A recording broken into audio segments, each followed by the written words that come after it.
Elsa और Jack park में football खेल रहे होते हैं और एल्सा फुटबॉल लगने से गिर जाती है और जैक कहता है। अरे बुद्धू, तुम्हें कितनी बार बताना पड़ेगा, लड़कियां फुटबॉल नहीं खेलती हैं। जाओ जाओ, जाकर घर घर खेलो। अच्छा बच्चों, रुको, तुम्हें तो मैं बताती हूँ।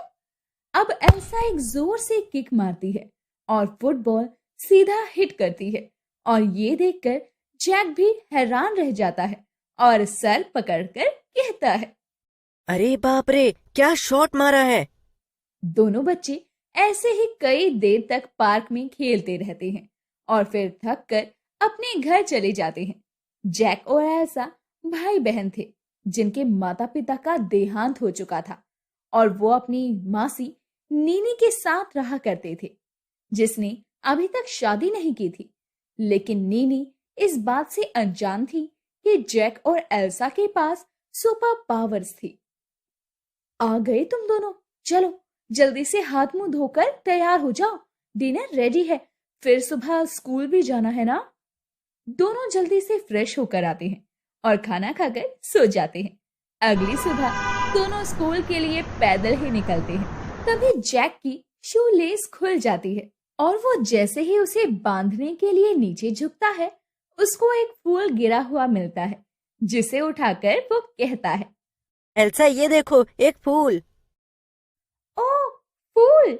फूल ही तो है, इसमें इतना क्या खुश होना। नहीं, इस फूल में कुछ तो स्पेशल है। आई कैन फील इट, जैसे हम में सुपर। श्श, पागल हो गया है क्या? जैसे मासी को नहीं पता है कि हमारे पास सुपर नेचुरल पावर है और हम सुपर नेचुरल बच्चे हैं, ऐसे ही किसी को भी पता नहीं चलना चाहिए। जैक उस फूल को सूंघने वाला होता है कि तभी एल्सा उसका हाथ पकड़कर उसे स्कूल के लिए ले जाती है और वो उसे सूंघ नहीं पाता। क्लास में जैक फूल लेकर इधर उधर घूम रहा होता है और टीचर उसके हाथ से फूल छीन कर कहती है। ये सब क्या है? क्लास में तुम पढ़ने की जगह फूल लेकर घूम रहे हो। इसे मुझे दो और क्लास के बाद ही इसे लेना। टीचर ये बोलती है और जैक अपनी बेंच पर जाकर बैठ जाता है और टीचर सबसे कहती है। क्लास, आज मैं सब बच्चों का सरप्राइज मैथ टेस्ट लेने वाली हूँ। सभी बच्चे तैयार हो जाओ। क्या? टीचर ने ये बोला था और बातों बातों में वो अपने पास रखे फूल को सूंघती है और एक पल में ही सब भूल जाती है और कहती है। ठीक है बच्चों, कल सब अपना अपना होमवर्क करके आना। आज के लिए जो जो मैंने पढ़ाया है वो याद रखना।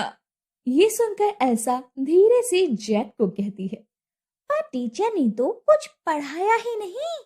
बोला था ना, द फ्लावर इज मैजिकल। दोनों घर आते हुए बातें कर रहे थे कि फूल मैजिकल है या नहीं। तभी उनकी मासी नीनी गुस्से में कहती है। बच्चों, कितनी बार बोला है सीधा घर आया करो। घर आने का रास्ता 20 मिनट का है, तुमको 1 घंटा कैसे लगता है? तुम जानते हो ना, कुछ भी सेफ नहीं है। नीनी गुस्से में थी और तभी एल्सा जैक को कहती है। चल ना, फूल को ट्राई कर। एल्सा के इतना कहते ही जैक जैसे ही नीनी को वो फूल सुंघाता है, वो सब भूलकर खाना बनाने चली जाती है और दोनों बैठकर अपने कमरे में उस फूल को घूरने लगते हैं। लेकिन वो जैसे जैसे उस फूल का इस्तेमाल कर रहे थे, वो फूल मुरझाता जा रहा था, जिसे देखकर एल्सा कहती है। जैक, इसको देखकर ऐसा लग रहा है जैसे ये फूल बस एक और बार हमारी मदद कर पाएगा। हाँ, बट ये हमारे काम का है। हम इसे किसी भी शॉप पर ले जाकर बहुत सारी शॉपिंग कर सकते हैं और फिर दुकान वालों को फूल सुखा देंगे और वो पैसे लेना ही भूल जाएंगे। अरे नहीं पागल, हम ना इसे पार्लर लेकर चलते हैं जहां मैं मैनिक्योर, पेडिक्योर, फेशियल सब करवाऊंगी जैसे बड़ी लड़कियां करवाती हैं और पैसे देने के टाइम पर फूल सुंघा दूंगी। दोनों अपनी अपनी इमेजिनेशंस में खो जाते हैं और तभी एल्सा उस फूल को अपने बालों में लगा लेती है और कहती है। जब तक हम दोनों को ये नहीं पता कि इसका क्या करना है, तब तक मैं इसको अपने बालों में लगा लेती हूँ। इस जादुई फूल से ये गंजी हो जाए, जब देखो हुक्म चलाती रहती है। कुछ बोला क्या तुमने? अरे न न दोनों शाम के समय खेलने निकलते हैं। तभी उनको एक चोर भागता हुआ दिखता है और उसके पीछे एक आदमी भी दौड़ रहा था जिसका सामान चोर ने चुराया था। दोनों बच्चे उस आदमी की मदद करने के लिए अपने सुपर पावर्स का इस्तेमाल कर चोर की तरफ भागते हैं और एल्सा भागकर चोर के आगे आ जाती है। जैक अपनी शक्ति से उसे हवा में उठा देता है और चोर कहता है, छोड़ दो मुझे। मैंने कहा मुझे छोड़ दो। ऐसे कैसे छोड़ दे बच्चू, तुम जैसे को पकड़ना ही हमारा काम है।